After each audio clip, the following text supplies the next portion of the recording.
Good morning and welcome. I am thrilled to be here with all of you this morning for AJC's signature Global Forum session, The Great Debate.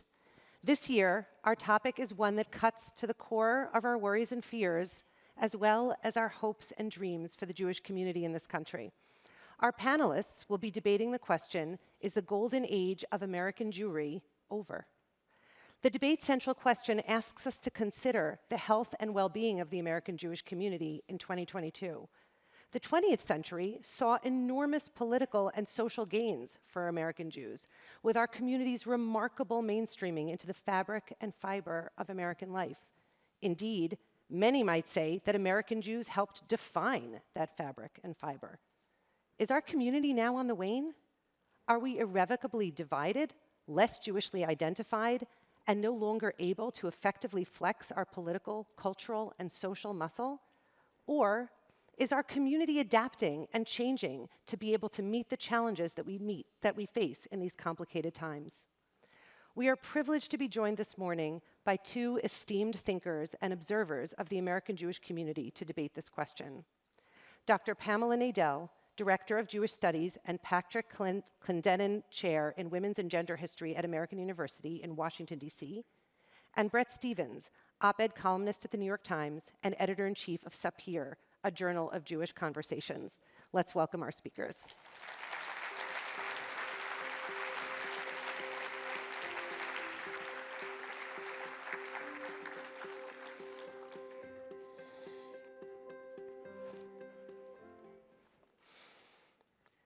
We're going to begin our debate by asking each speaker to offer an opening statement of up to 2 minutes. We will then allow up to 2 minutes of rebuttals, after which I will pose a series of questions to the debaters, who will have up to 2 minutes to respond. We will conclude with 1-minute summations by each debater. Based on a coin toss that we did in the green room, we're going to begin with Pam. Thank you. I want to just tell you before we begin, let's just put it this way, buckle up. This is not going to be a dry debate. Without further ado, Pam. Thank you.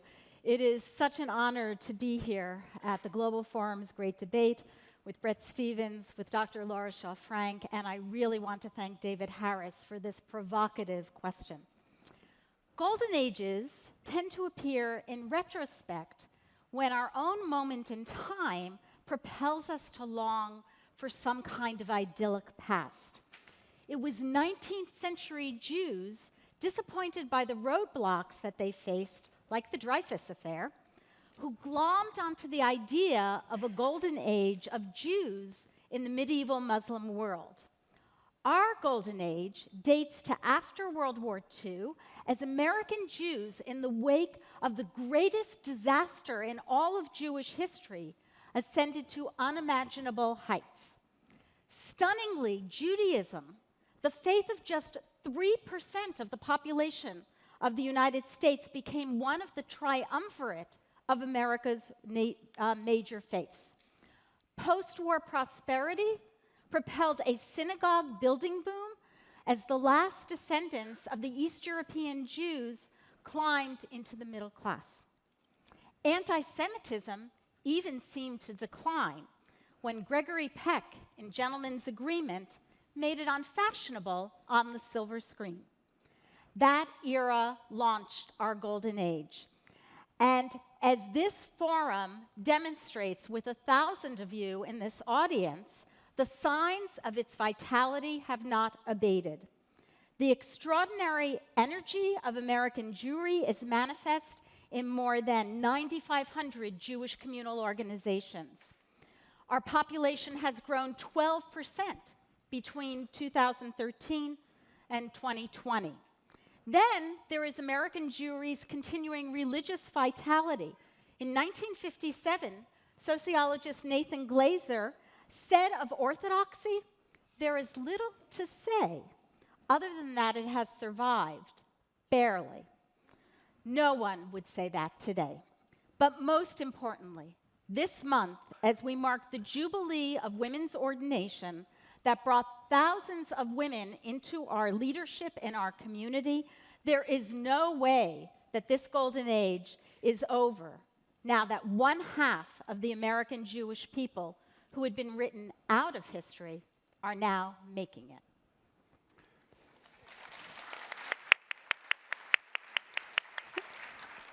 Bret, we turn to you. Well, the first thing I want to say is I hope I lose this debate.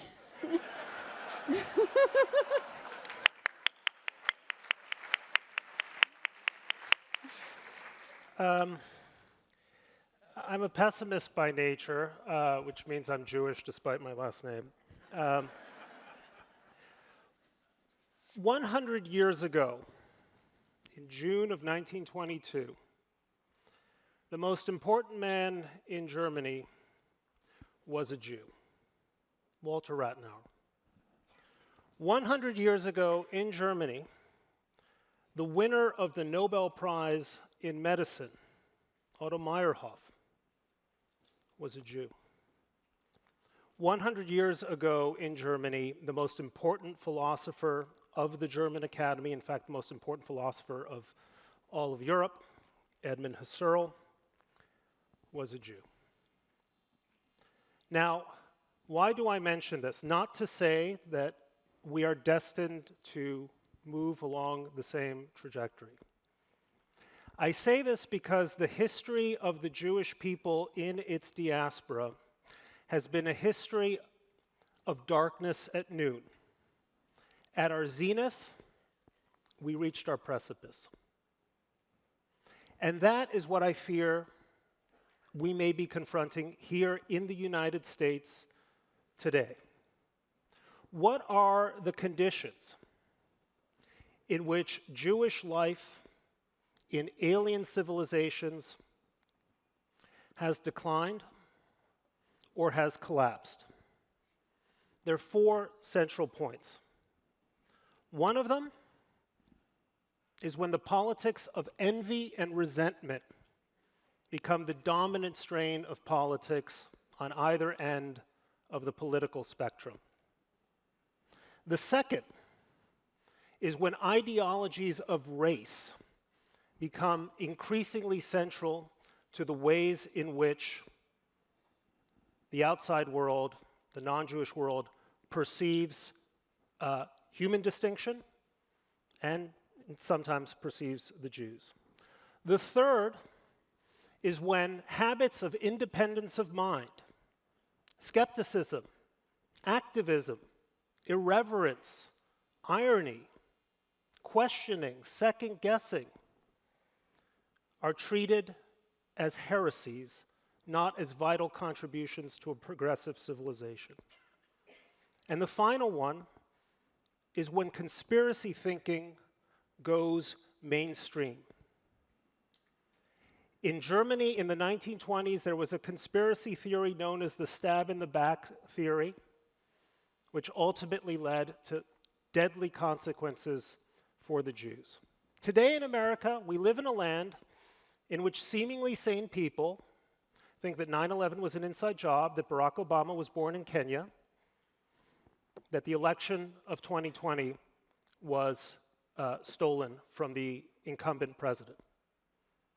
When people will believe anything about anything, they will believe anything about the Jews.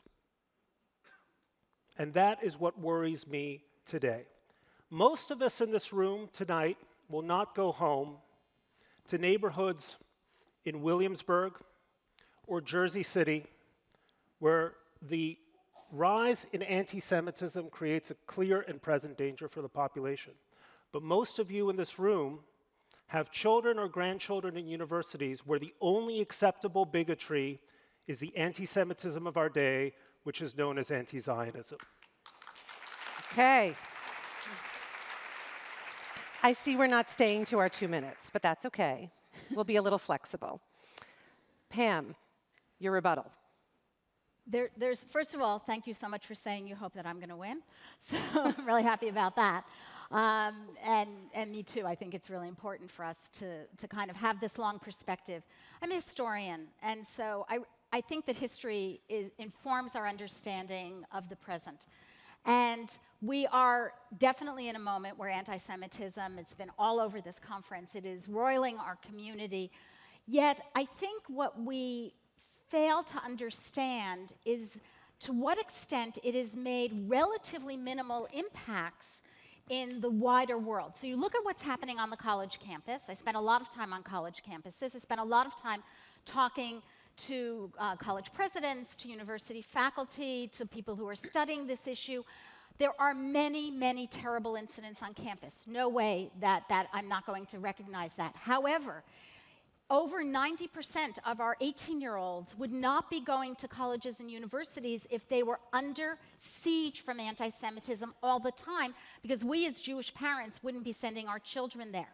When they're in their STEM classes, when they're in their business school classes, when they are engaged with their friends in most activities, they are not confronting anti-Semitism on a day-to-day basis. And everyone I talk to says on the campus, the Hillel directors, that's the case day by day. Yes, there are terrible incidents, no question about it, and when they happen, like Mohammed El-Kurd's tour this spring, noted anti-Semite, was touring all around the major colleges, and committed Jewish faculty, committed Jewish studies faculty, and committed students stand up, and we go to our administrators and we tell them that they need to intervene. Sometimes they do. On my campus they did. He did not speak on campus, but at other places they don't. So we need to be vigilant, but that doesn't mean that the rising anti-Semitism is ending our golden age. Can I just quickly make a point there? Because I think you're right. It's a little bit like cancel culture. What worries me about cancel culture aren't the instances of cancellation, right? So people get canceled and then they recover their careers for one reason. It's the culture. It's the culture. That is the fear that so many people have in different walks of life that if they speak up, they're going to be canceled, which leads to a culture of silencing. And my sense is, sure, the incidents that reach the headlines, that get the attention of the Jewish press or the major press, are relatively few and far between. Why? Because people are shutting up. 63% of students on college campuses, according to Heterodox Academy, believe that their campuses are places where they cannot speak freely. And I say this only anecdotally because data is hard to come by, but all of you who have children or grandchildren at colleges know that that goes doubly so when it comes to conversations about Israel, when it goes to talking about their Jewish pride, their Jewish identity, and their Jewish political affinities. And what's so frightening, and this is what really frightens me, which is that incidents which would be 5 alarm fires when they involved different ethnicities or different minorities are treated as trivialities when they involve Jews, except when a trustee gets involved or a philanthropic parent gets involved, and then it's sort of taken up. I'll give you one small example that I found so upsetting. You know, after the anti-Semitic attacks of May of 2021 during the war, all of a sudden a few people got it in them to say, right, well, you know, we oppose anti-Semitism. But all of these statements were couched in, we oppose transphobia, Islamophobia, this phobia, that phobia, anti-Semitism, and then 6 others, right? This is the same culture that says, no, Black lives matter, right? Let's focus on the hatred at hand. So notice the cultural double standard that when it comes to anti-Semitism, to denouncing anti-Semitism, administrators, teachers, and the culture at large speaks sotto voce. When it comes to other forms of bigotry, they are loud and insistent, and that's a telling difference. Okay, but I would argue back and you're right. I mean, I've seen a lot of those statements, but I would argue back that especially in the wake of AJC and Hillel hosting university presidents to talk about anti-Semitism, that conversation is changing. I mean, I've seen signs of that conversation changing. So when we issued a statement condemning anti-Semitism on campus, because we'd had an issue where we had a Jewish student and a Muslim student plan a joint Pesach Iftar event, and the Muslim Student Association pulled out. The one I felt really badly for was that Muslim student who had planned it. We issued a statement opposing anti-Semitism, and we did not issue it under the rubric of all of these other things. So I think since May 2021, we are seeing the beginnings of a change. We are also seeing, and I talked to a lot of faculty who are involved with this, we are demanding that the diversity, equity, and inclusion programs on our campuses, that they introduce information about anti-Semitism and information about the Jewish people, that they've been ignoring that. You're absolutely right, but they are not going to continue to ignore it any longer. Okay. We are going to return to the question of anti-Semitism in a few minutes. At this time, I want to turn to some questions about the Jewish community as a whole, and I'm going to start with a question about demography. The 2020 Pew Survey of Jewish Americans showed a community with a steadily shrinking center. American Jewry is becoming simultaneously more Orthodox and more unaffiliated. The once large conservative and reform movements are contracting. And among American Jews who have gotten married since 2010, 61% are intermarried. While the offspring of intermarriages have become increasingly likely to identify as Jewish in adulthood, still, this group remains far less affiliated and identified as a whole than the offspring of endogamous marriages. Does the picture of American Jewry from the Pew Survey depict a community with its best days behind it? Start with Bret. Look, what you have is a Jewish community. Let me put it this way. There are, if my memory serves, there are 8.6 million Americans today, as best as we know, because surveys of the Jewish population are very imprecise, and you never know which Jewish children grow up to choose to be Jewish adults. But as best as we know from the survey data, there are 8.6 million Americans today who had a Jewish parent. There are 4.3 million Americans who actively affiliate with a denomination, conservative, Orthodox, or Reform, and who participate in some meaningful way as Jews. So other than simply saying, oh yes, my mom was Jewish, my dad was Jewish, that there's some meaningful content in their Jewish life. That's 4.3 million. This is a country that in my lifetime has grown from 211 million people to 320 million people. So essentially, or 330 million people, so essentially a third in the growth of demography, and yet the Jewish population has more or less remained stagnant, somewhere between 5 and 7 million. The more dismaying aspect of it is, it seems to me, is that American Jewry is losing its vital center of affiliated and committed Jews who are somewhere in the middle between orthodoxy and indifference. And so what you're looking at now is a picture of American Jewish life in which American Jews are either entering the mainstream of American life and often disappearing into the mainstream, or they're more identifiably Orthodox, which is a wonderful thing with one exception. It is the Orthodox community that increasingly bears the brunt of visible and virulent anti-Semitism. And because of that, the nature of Jewish life in America is increasingly going to look like Jewish life in France. Also, up until about 30 years ago, a vibrant and important community that is increasingly under threat, where every single communal institution has to live under armed guard. By the way, just look at the amount of security, not just here, but every shul, every day school, and how that's increased in the last several years. And ask yourself, don't you feel a bit like the lobster that's getting boiled in the pot? Ooh. Okay. Pam. So what's prompting the question is how critical it is for us to have a denomination in the center, right? That's really what we're getting at. We watched the conservative movement, which was the movement that rose as our golden age was born in the 50s. We watched it rise to be the largest movement, and now we've watched it decline. The question is, do we need a center, a denominational center, when we know so many Jews are not affiliating with the denominations, the way, by the way, the rest of the American population is also, if you ask them what their religion is, they answer none. So do we need a vital center for American Judaism to continue its golden age? And I actually think not. I think I'm not writing off the conservative movement. There are 1.25 million Jews in the conservative movement, and it will remain an important segment of American Jewry.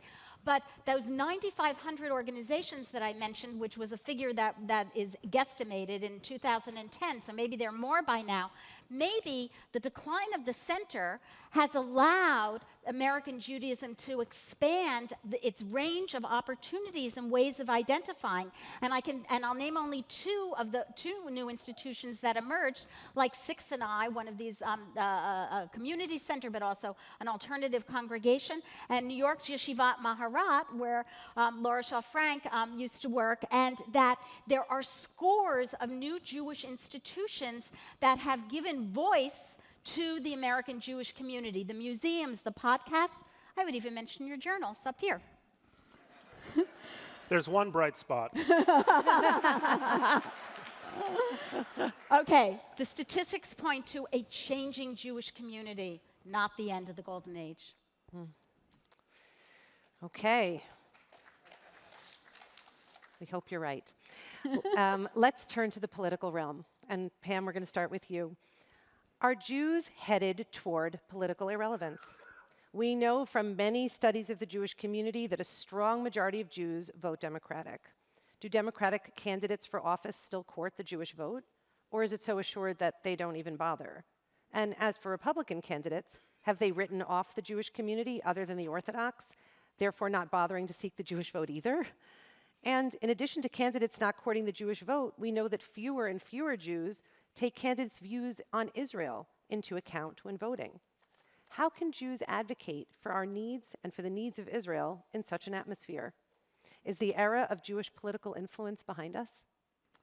So I don't think the era of Jewish political influence is behind us. The great Orthodox decisor, Reb Moshe Feinstein, used to say that not only must Jews vote, but they must do so in ways that will do the most good for their community. The issue is that Jews differ on what is the most good for our community. So the Hasidim of Kiryas Yoel, who entered into politics as they battled in the courts for state support for education and for their schools and their town, differ very much in their agendas than an organization like Jewish Women's International, which works to combat domestic and sexual violence. But the point is the diversity of political opinions in the American Jewish community is nothing new. In 1790, when there were only 2,500 Jews in all of the United States, and you're about like half of the size of that total community back then, the Jewish community didn't send one letter to congratulate George Washington. They sent 3.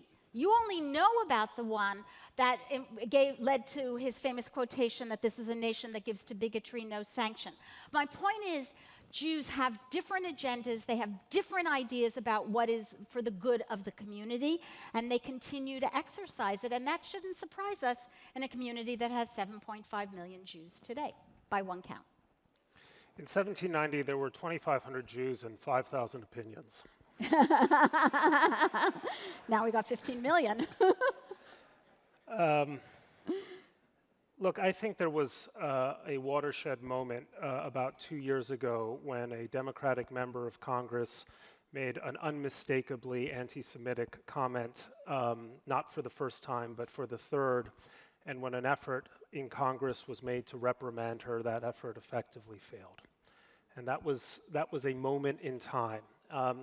There have been, and I don't think there ever will be, perhaps one absolute watershed moment after which we feel like everything's different. But again, there's something cumulative about this. There's something deeply worrying about the fact that so much of the Democratic Party, even if the numbers aren't quite there yet, is enthralled to a side of its, or a political side that is militantly hostile to Israel, that is in favor of BDS resolutions, that at a minimum wants to isolate Israel and distance itself from the country. Is that the majority of the Democratic Party today? No. But it's where a lot of the energy, a lot of the enthusiasm, and a lot of the youth in the party resides today. On the Republican side, you have a party that is increasingly giving vent to ideas which I think of as anti-Semitic adjacent. And these adjacencies to anti-Semitism sometimes worry me just as much as anti-Semitism itself. For instance, when you talk about a cabal of globalists who are interested in dissolving national borders for the sake of importing inexpensive foreign workers and replacing the native-born, as Tucker Carlson does, as lots of Republicans now openly do. That's not explicitly anti-Semitic, but a guy like David Duke listens to that and says, I know exactly what you mean, you just haven't reached the right, you just haven't spoken the name of the real culprit in this so-called replacement theory. Or you have a party that, again, is giving itself over to the most illiberal instincts and anti-democratic instincts we've seen from any major political party, really, I think, in American history. Illiberalism has served Jews ill over the ages, and we are becoming an illiberal republic. And that should worry us deeply.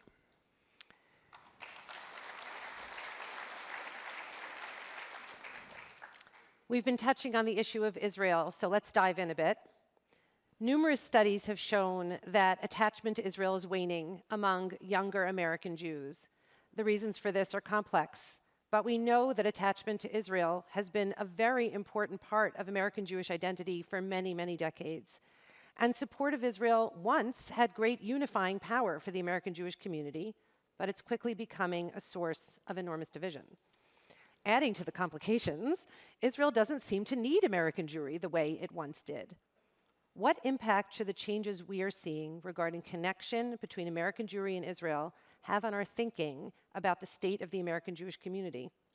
Are our best days ahead of us, or are they behind us? Bret, we'll start with you. We'll go to Pam. Well, I think Israel's best days are ahead of it. I always feel more optimistic the moment I land in Israel and see a country that has defied every prediction and expectation of its imminent or eventual demise. And I'd like to think, by the way, again, I mean this sincerely, I want Pam to come out the winner of the argument here. I'd like to think that we too will be capable of that kind of reinvention. But it is the turn away from Israel, leaving aside the question of Israel's potential turn away from the United States, is extraordinarily worrying for a variety of reasons, not the least of which is that for millions of secular-minded American Jews, Israel was the glue, Israel was the cause. Zionism was an effective and powerful and emotionally satisfying substitute for religious observance that many people found themselves leaving behind. It also says something about the nature of American Jewish emotional connections, that at the height of last year's war, so many young American Jews were eagerly signing letters denouncing Israeli behavior with nary a word to say. This was rabbinical students even, with nary a word to say about the suffering of Jews who were being sent into bunkers or into shelters because they were under massive rocket fire from a terrorist enemy that otherwise opposes everything that these liberal-minded American Jews believe in. That should have been another moment for us to worry about what has gone wrong in the American Jewish community. Now, I know this is just a segment of the American Jewish community. It's not yet the majority of it, but you feel the energy. You see it when the Harvard Crimson, which is basically a terrible newspaper, chooses, in the midst of an actual genocide in Ukraine, an actual genocide taking place in Ukraine, to decide to support BDS.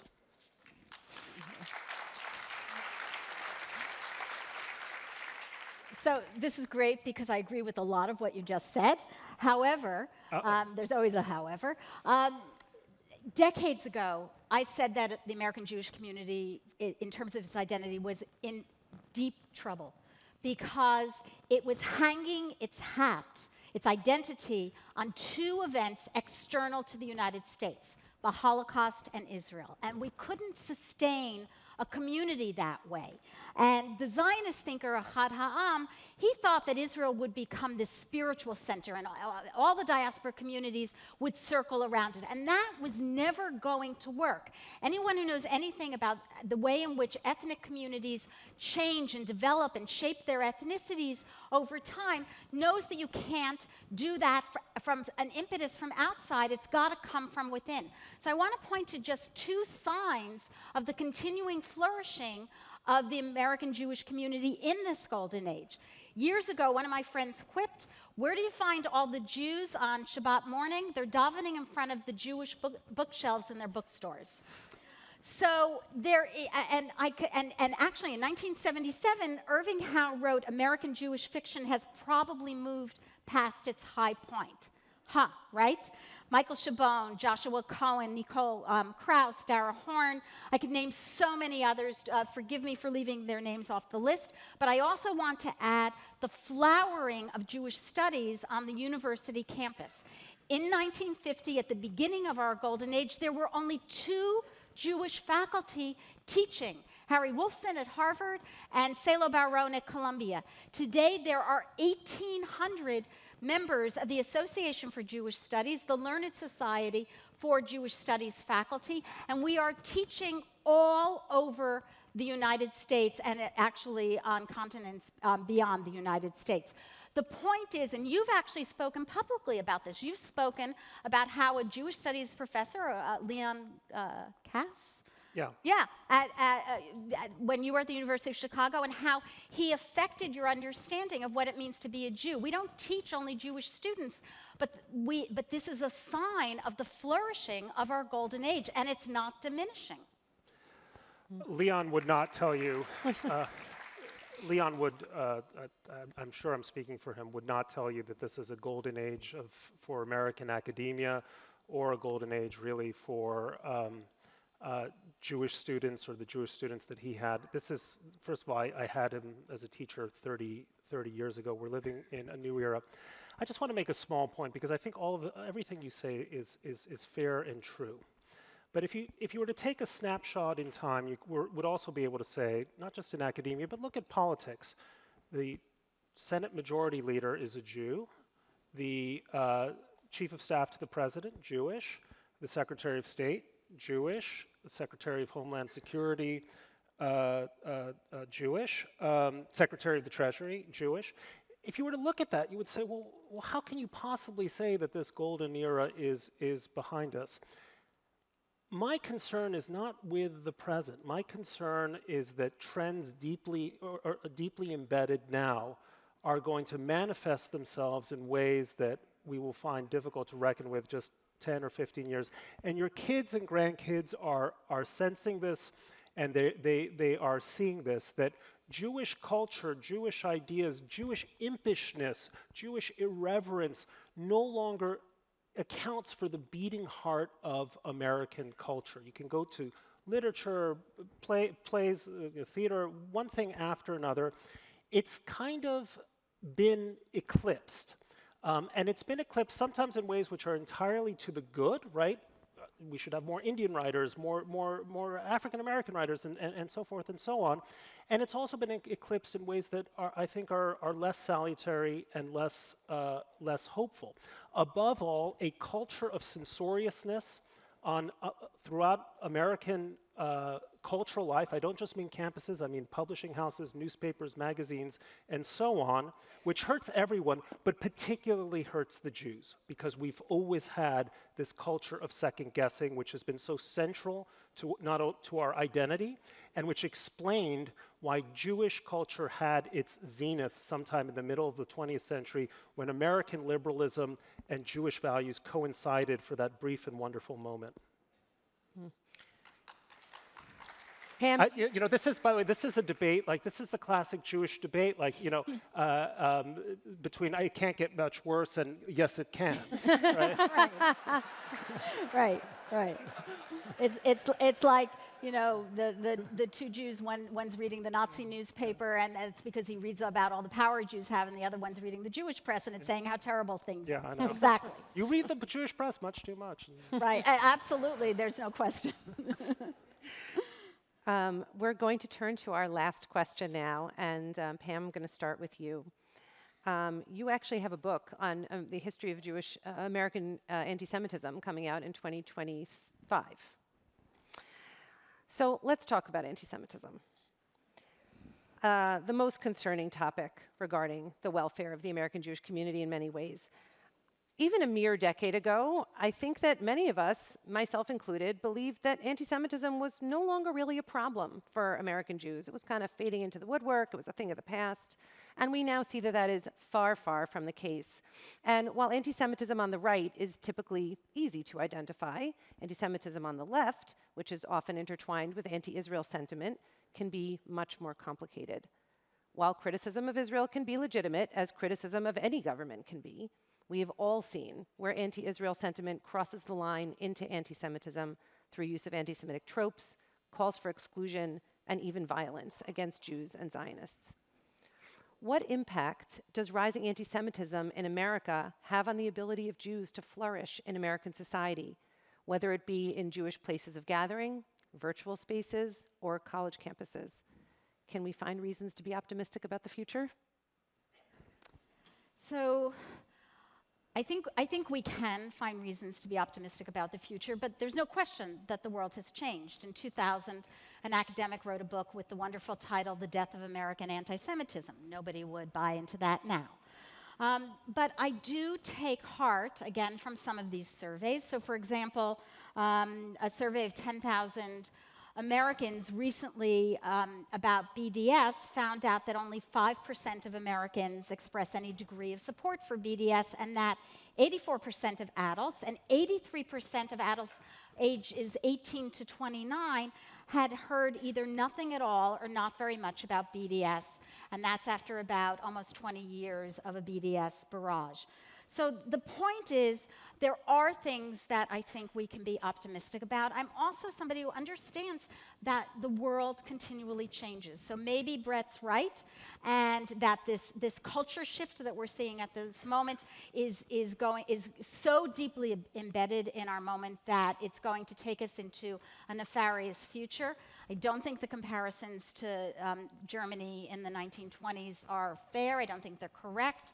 I think Germany in the 1920s was a much, much more troubled place, and it was a place where people would not have said, as the Pew Research Center shows us, that the most admired religious group in the United States, according to this Pew Research Center, are the Jews. They do this warm feeling, this thermometer scale, and Jews always come out on top. So I think what we have is we have this polarization at the moment. We have rising anti-Semitism, but we have so many other signs of the continuing flourishing of our community, and this Global Forum is one of them. Again, I hope you're right.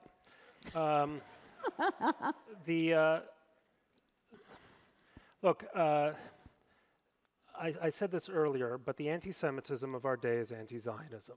And anti-Zionism, which ought to be as every bit as disreputable as support for segregation, misogyny, any other kind of bigotry or hate, is the only, not only acceptable, but celebrated political point of view on many college campuses and increasingly in places like the United States Congress, where resolutions are being introduced on explicitly anti-Zionist basis to commemorate the Nakba and so on. So this is an insight I owe to someone in the audience, so I'm going to mention her, Pamela Peresky, who's somewhere around there. But she once pointed out to me something that was really quite interesting. Anti-Semitism is not just a bigotry. It is a conspiracy theory. It is a conspiracy theory that holds two things. One is that Jews are imposters, and the other is that they're swindlers. The anti-Semite of the late 19th century said that the European Jew merely pretends to be a German, a Frenchman, an Englishman, and so on. He's actually a Semite. He's actually from some other place. And he's a swindler. What is he trying to swindle you out of? Your patrimony, your inheritance, your culture, your nation, and one thing or another. Those were the two tenets of traditional anti-Semitism, which required in turn a political program to stop the Jews. What is anti-Zionism? It is a conspiracy theory that holds that Jews are imposters and swindlers. The anti-Zionist says that the Jew claims that he is originally, or his ancestors were originally, from the land of Israel, but they're really from Poland or Galicia or wherever, and moreover, they're swindlers. They're trying to swindle Palestinians out of their own patrimony. These are essentially identical hatreds, both conspiracy theories, both aimed at the political interests of Jews, and one of these hatreds happens to be, again, the most in vogue hatred on American college campuses. So how can you not be profoundly worried? And just one other quick point. Again, most of us, I suspect, are not going to go home tonight to Williamsburg. But many Jews are, and they're afraid. And it says something that Jews are the greatest victims in the United States today of religious hate crimes, and yet outside of this room, I doubt 1% of Americans know that.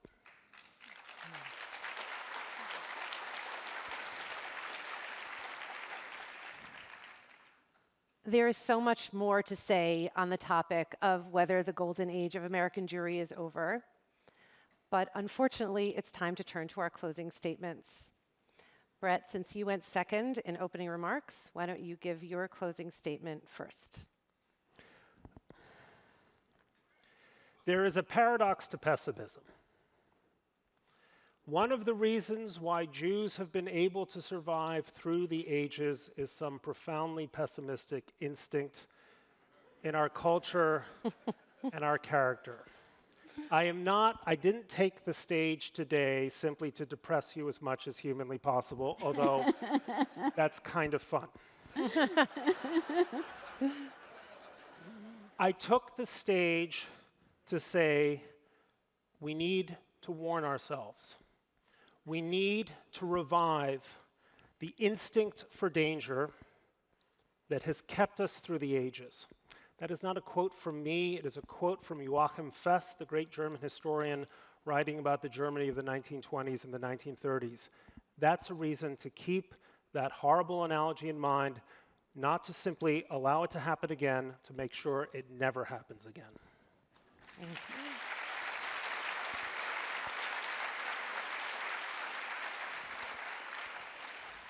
Well, once again, we agree on a lot of things except for the conclusion.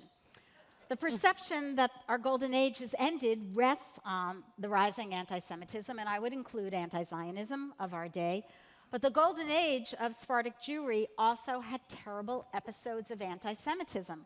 Maimonides, its towering figure, had to flee Cordova after a fundamentalist Islamic regime conquered his birthplace and forced Jews and Christians to convert.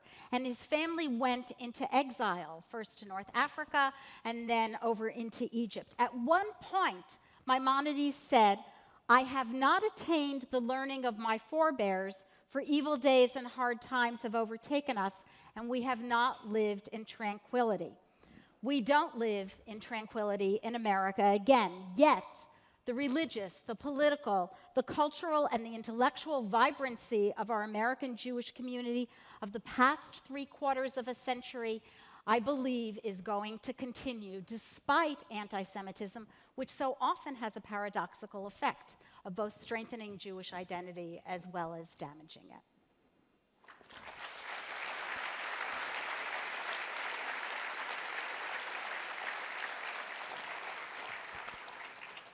I want to thank Dr. Pamela Nadell and Bret Stephens for their insight and their wisdom, not to mention their excellent arguing skills this morning.